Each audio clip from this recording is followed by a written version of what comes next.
Hello दोस्तों। कहते हैं कि अगर ज़िंदगी में सफल होना चाहते हो तो एक समय में एक काम करो और उस समय उस काम को करते समय उसमें अपनी पूरी जान डाल दो।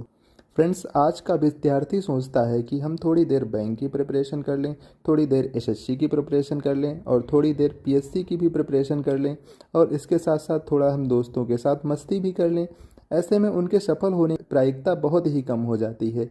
दोस्तों, जिस प्रकार अर्जुन का निशाना मछली की आंख थी, इसके अलावा उन्हें और कुछ नहीं दिख रहा था, उसी प्रकार हमारा भी फोकस किसी एक चीज में तन मन धन से होना चाहिए। भले ही इस कार्य में समय लगे, लेकिन इसमें सफल होने की प्रायिकता बहुत ही ज़्यादा अधिक होती है। तो दोस्तों, इसी के साथ आइए आज हम चांद पर जाने का प्रयास करते हैं। हाय दोस्तों, हमारे YouTube चैनल PKV गुरुजी पर आप लोगों का बहुत बहुत स्वागत है। दोस्तों, आप लोगों ने हाल ही में मिशन चंद्रयान के बारे में बहुत सारी खबरें पढ़ी व सुनी होंगी। और दोस्तों, क्योंकि यह मिशन अपने कार्य में पूर्णतः सफल रहा, तो इस वजह से भारत क्या संपूर्ण विश्व में यह चर्चा का विषय रहा। दोस्तों, भारत ने अब तक चंद्रमा पर अपने 3 उपग्रह अभियान भेजे हैं और इन तीनों अभियानों को लगभग सफल कहा जा सकता है। इस कारण भारत की अंतरिक्ष प्रौद्योगिकी वैश्विक स्तर पर उच्च स्थान प्राप्त है।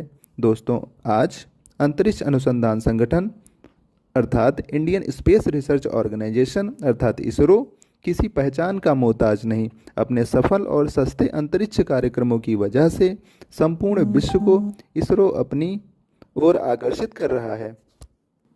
दोस्तों, अगर हम बात करें इसरो के चंद्र अभियान की, तो भारत का पहला चंद्रयान मिशन 22 अक्टूबर 2008 को आंध्र प्रदेश के श्रीहरिकोटा स्थित सतीश धवन अंतरिक्ष केंद्र से एक PSLV C11 रॉकेट द्वारा भेजा गया। इस क्रम में भारत चांद पर अपने मिशन भेजने वाला विश्व का छठा देश बना था।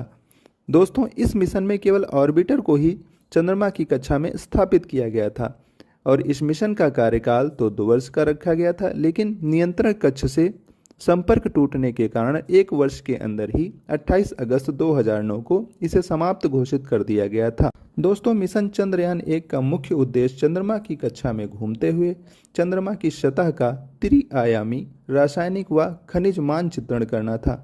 मिशन की प्रमुख उपलब्धि चंद्र सतह पर हीलियम और जल अणुओं की खोज थी। दोस्तों, इस क्रम में भारत द्वारा अपना अगला चंद्र मिशन चंद्रयान 2 का सफल प्रक्षेपण 22 जुलाई सन 2019 को श्रीहरिकोटा स्थित सतीश धवन अंतरिक्ष केंद्र से एक शक्तिशाली रॉकेट जिसका नाम GSLV मार्क 3 था के द्वारा किया गया था। दोस्तों, अब की बार इस मिशन में ऑर्बिटर के साथ साथ एक लैंडर और एक रोवर को भी भेजा गया था। लैंडर को चंद्रमा के दक्षिणी ध्रुव पर, जहां भारत के अलावा आज तक कोई भी देश अपना लैंडर नहीं उतार पाया है, उस जगह पर उतारना था। लेकिन चंद्रमा की सतह से लगभग 2 किलोमीटर की ऊंचाई पर अचानक से संपर्क टूट जाने के कारण लैंडर की सॉफ्ट लैंडिंग की जगह हार्ड लैंडिंग हो गई, जिससे लैंडर और रोवर नष्ट हो गया।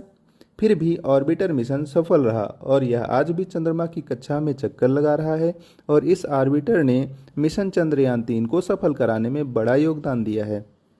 दोस्तों, मिशन चंद्रयान 2 का मुख्य उद्देश्य चंद्र सतह की भूवैज्ञानिक संरचना का अध्ययन करना तथा चंद्रमा के बहिर्मंडल का मापन अर्थात वायुमंडलीय क्षेत्र का मापन करना था।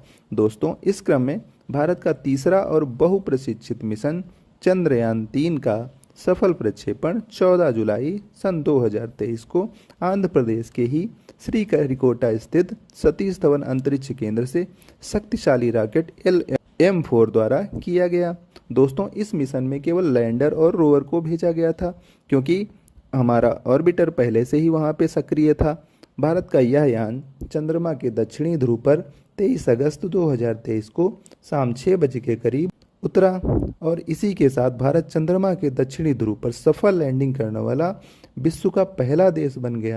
दोस्तों, इस मिशन का प्रमुख उद्देश्य लैंडर और रोवर को चंद्रमा की सतह पर उतारकर चंद्र सतह की जांच करना और वहां पर हाइड्रोजन, ऑक्सीजन और सल्फर जैसे मुख्य तत्वों की खोज करना है, ताकि भविष्य में वहां पर अंतरिक्ष स्टेशन स्थापित कर अन्य अध्ययन किया जाना संभव हो सके। दोस्तों, भारत की रॉकेट प्रणाली का विकास सैटेलाइट लॉन्च व्हीकल अर्थात एसएलवी से प्रारंभ होकर पोलर सैटेलाइट लॉन्च व्हीकल अर्थात पीएसएलवी तथा अब जियो सिंक्रोनस सैटेलाइट लॉन्च व्हीकल अर्थात जीएसएलवी में हो चुका है।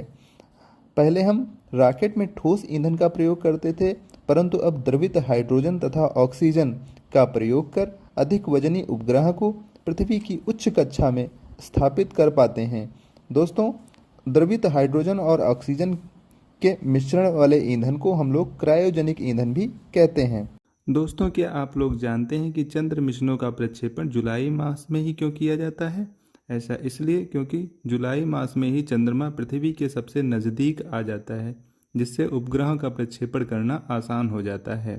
फ्रेंड्स, भारत की उच्च कोटि और टिकाऊ अंतरिक्ष प्रौद्योगिकी की तारीफ आज अमेरिका, रूस, यूरोपीय यूनियन, जापान जैसे विकसित देश भी करते हैं और अंतरिक्ष क्षेत्र में उसका लोहा भी मानते हैं। हमारा आज का वीडियो यहीं पे समाप्त होता है। तो दोस्तों, हमें ज़रूर बताइएगा कि हमारे द्वारा किया गया यह प्रयास आपको कैसा लगा। अगर अच्छा लगा हो तो वीडियो को लाइक करें, हमारे चैनल को सब्सक्राइब करें तथा घंटे वाले आइकन को अवश्य दबाएं ताकि हमारे द्वारा डाले गए वीडियो की नोटिफिकेशन सबसे पहले आप तक पहुंचे। और हाँ दोस्तों, हमारे वीडियो को अपने साथियों को अवश्य शेयर करें। बहुत बहुत धन्यवाद दोस्तों। जल्द मिलते हैं ऐसे ही कुछ अन्य प्रयासों के साथ। बाय बाय दोस्तों।